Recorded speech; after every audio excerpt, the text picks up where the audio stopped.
Yun ang dahilan, ba't kinuha ko yung cover day. Matama yung translation ng cover day, nawala yung salitang you hypocrite. Hypocrite. Ang binanggit niya lang doon, hypocrite. Tanggalin mo muna ang yung sa mata. Kasi po, ang translation po kasi talagang marami. So iba-iba po yan. Siyempre, kung hindi mo naman yan lahat, lalo sa akin, sa part ko, hindi man ako marunong mag-Greek. Hindi rin ako marunong sa Hebrew. So kung babatay ako, dun sa konteksto. Yun po, ang paraan ng analyzation o pag-aaral na ginagawa natin. Yan po. So kung yun po ay maganda rin siguro na aralin natin yun. Kaya rin sa sinabi ng ating Panginoon sa Kristo, huwag kayo humatol. Huwag kayo humatol na kayo sa lapat. At huwag niyong ibibigay ang perlas sa mga hindi makikinig sa kasi po ang analyzation ko nga dyan, kung saan umiikot yung pinag-uusapan. Kasi yung sinabi natin kanina, yung kasing hatol, maraming kahulugan yan eh. So, paano nila ginagamit yung salitang ito? Ito sa salitang ito. Meron itong mga kahulugan na malawa, meron diyang sentence, diba? Yan. Meron diyang verdict, diba? Meron diyang judgment. Ilan lamang ito sa tinatawag na hatol. So ang point ko, doon sa 7.1, yung pinapakita paghusga. Na nakapalog nga, kaya ang dalawa, ASND and AD. Marunong Panginoong Jesus doon. So doon lang ako babatay sa ano ko na yan, sa 7.1 to 6. Ganun po ginagawa ko. So talaga sila dyan as judge, pero actually ang kahulugan ng salita is to differentiate or exclude, separate yung tinutukoy nila. So depende rin po sa konteksto siguro. So salamat po kay Brother John. Okay po, kay Brother John. Paano po may kukumpare sa panahon natin ngayon na meron tayong batas na sinusunod at merong judge na humahatol kung sino yung may kasalanan o wala. So paano may i-connect yan sa panahon ngayon? Sa panahon po natin. So ito po ay, ulitin po natin, yung sinasabihan ng ating Panginoong Jesus dito bilang tayo ay mga alagad, ito po, sa disciples, makikita natin na may mga panahon kasi na kung paano yung kagaya sinabi ni Brother Chai na talagang maihihiwalay natin sa paraan ng pangangaral natin dun sa paghatol. Ano kasi nga, yung kasing iniisip ng iba sa pagka tayo bumasa na nito, halimbawa, lalo kung magbabasa nito, medyo masakit yung salita. Ang nangyayari, parang ang dating sa kanila, parang pinupuna sila.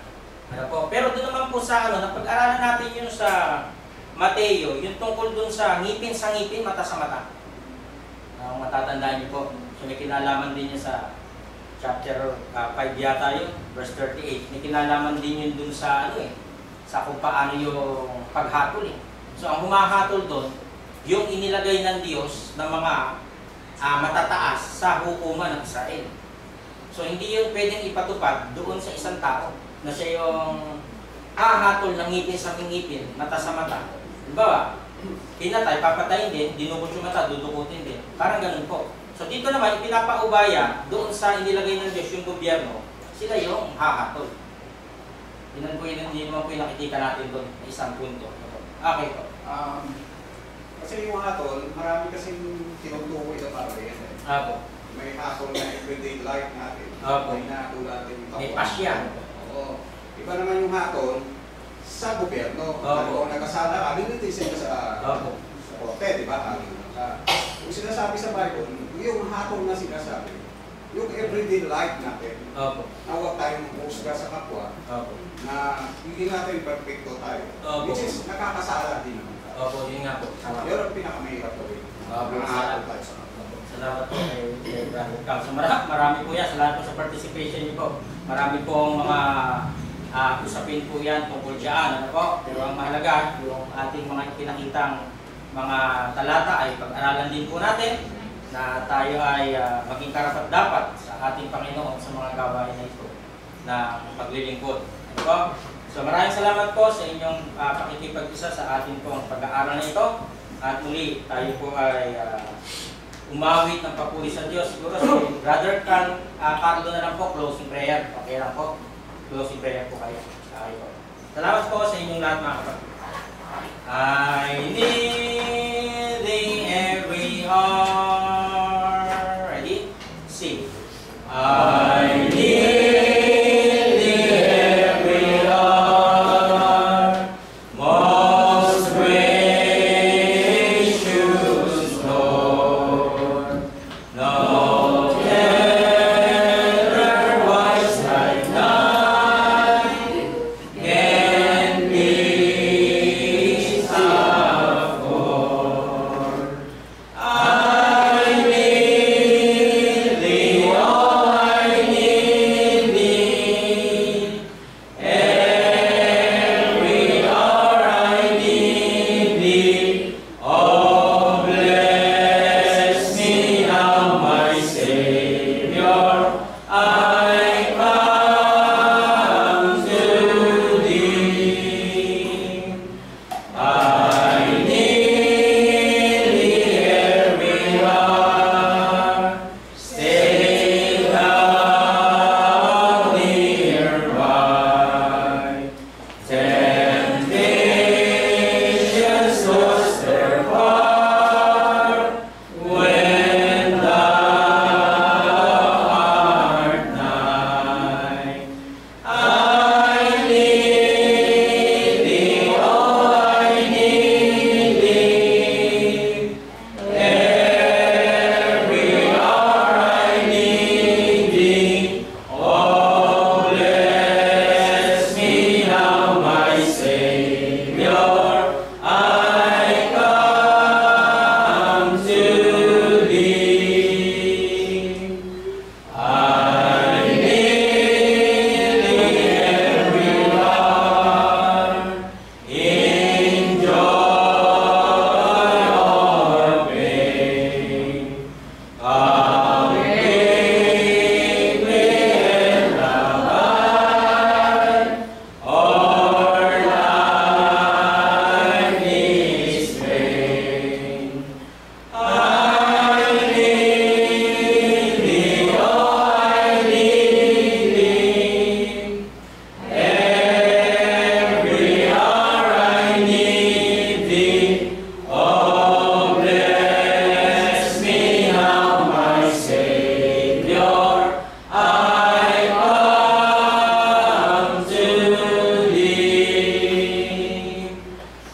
I need thee every hour. Most Holy One. Oh, make me thine indeed, thou blessed Son. I need thee, oh, I need thee. Every hour I need thee. Oh, bless me now, my Savior. I come to thee. Brother Carlo. Ama naming Diyos na makapangyarihan sa lahat, salamat po Ama sa umaga ito na kami po ay yung pinag-ikot-ikot upang sabihin at luwalhatian ang iyong banal na pangalan sa kaluwalhatian ng iyong bayan. Sa lahat po Ama ay maging tayo-aya kami sa mga oras na ito na naway ang aming panalangin at pag-aawit at aming pakikinig sa iyong banal na salita ay mag-isip dito sa araw-araw namin na pamumuhay at pananampalataya sa iyo. Sana ay maging kalasat ito sa mga tukso na dumarating sa aming mga buhay. Patawarin sana kami, Ama, sa mga gawa ng pagkakasala sa iyo, kami nakasala sa iyo sa kapwa namin. Patubayan mo kami, Ama, sa araw-araw ng aming mga buhay. Ilayin mo kami sa mga sakuna, sa mga tukso, sa mga samang gawain sa mundo dito. Sana may matuto kami na huwag maging maghusga sa kapwa namin, na kami din ay nakakasala sa iyo at nakikita namin ang kasalanan ng aming kapwa. Sana nga ay kung paano mo kami pinatid sa oras na ito at doon sa pag-uwi namin naman ay bantayan mo kami at hintay mo kami ligtas sa aming mga tahanan sa mga kapatid namin na hindi namin kapiling sa mga oras na ito. Kung sila man ito ay sa banig ng karamdaman, ay tapusin mo na mapagpanan kamay ang kanyang mga naramdaman upang sa kayo itong pagkakataon na katulad ito ay makapiling namin sila. Maraming bagay pa sana naman na is namin hilingin sa iyo kung talagang namin ikaw nakakatalos ng aming pangangailangan sa buhay. At ang lahat na ito hinihiling ko sa iyo sa matamis na pangalan ng Isus na magpapakait ang taman. Salamat po.